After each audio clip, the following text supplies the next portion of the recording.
Welcome back to Deep Dive. Today, we're getting into something really core to how we think about trust. Consistency. Yeah. We look at people, right? And we check if their words line up with what they actually do. They slip up, even once sometimes. Well, that trust can wobble. It really can. We kind of expect reliability, don't we? That's how we navigate things. But what if we applied that same standard, that same expectation to God? Ah, okay. Our sources today, they're drawing from Romans chapter 3, verses 1 to 8. And they push us towards this really profound question Paul raises. Which is?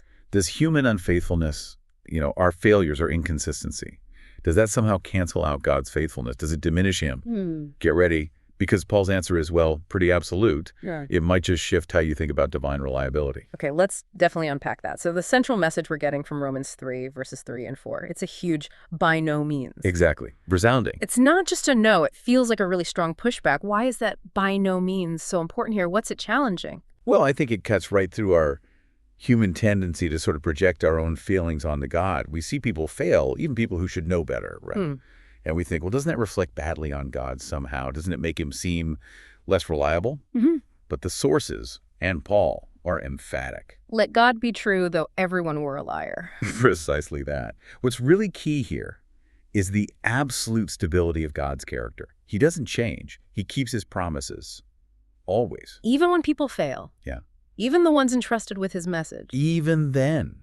Think about it. The text mentions the Jews being entrusted with the oracles of God. A huge responsibility.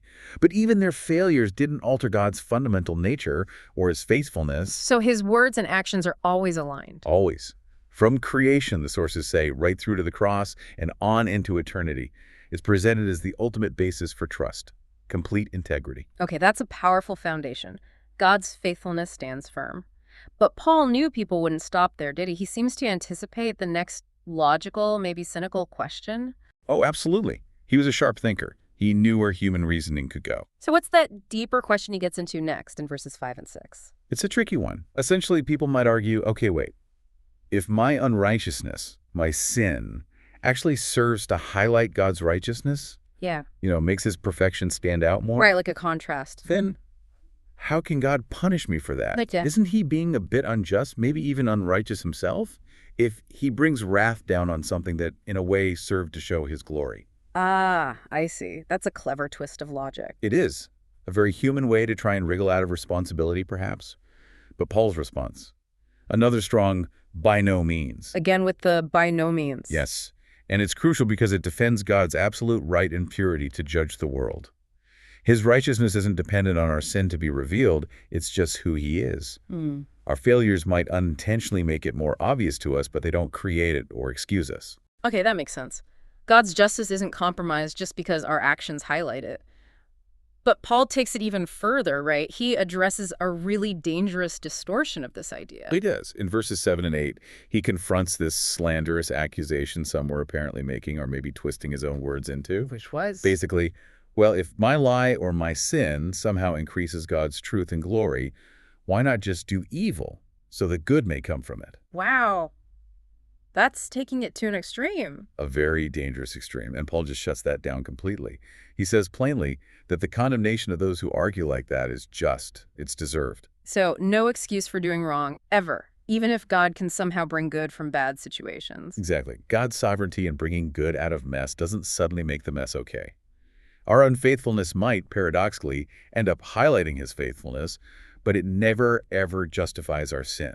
His character is completely separate, untainted. So, stepping back from the text a bit, after diving into God's solid faithfulness against the backdrop of human failure, what's the takeaway for us? For you, listening, what does this ask of us? Yeah, it really does turn the mirror back on us, doesn't it? The sources kind of nudge you to ask, do my life, my choices, actually reflect this faithfulness I supposedly believe in? Do people see integrity? Do they see truth when they look at us? Or something else, a pattern of compromise, maybe? It's really an invitation, I think, an invitation to live in a way that says actively, God is trustworthy, and my life shows I trust him. It makes you think, where do I need to consciously rely on God's faithfulness, especially when my own feelings or what I see around me scream otherwise? And how can we intentionally mirror that truth, that integrity, in just our everyday decisions, the small stuff too? daily choices. Okay, so today's deep dive really hammers home this truth. God is faithful, always. It doesn't depend on us. His truth stands no matter what. It's incredibly reassuring, isn't it? Yeah. And maybe thinking bigger picture. Yeah. What specific promise of God do you need to grab onto this week? Good question. And how could really meditating on his unwavering faithfulness when maybe things feel uncertain or people let you down, how could that shift your perspective as you navigate, the doubts and inconsistencies of life? Definitely something powerful to consider.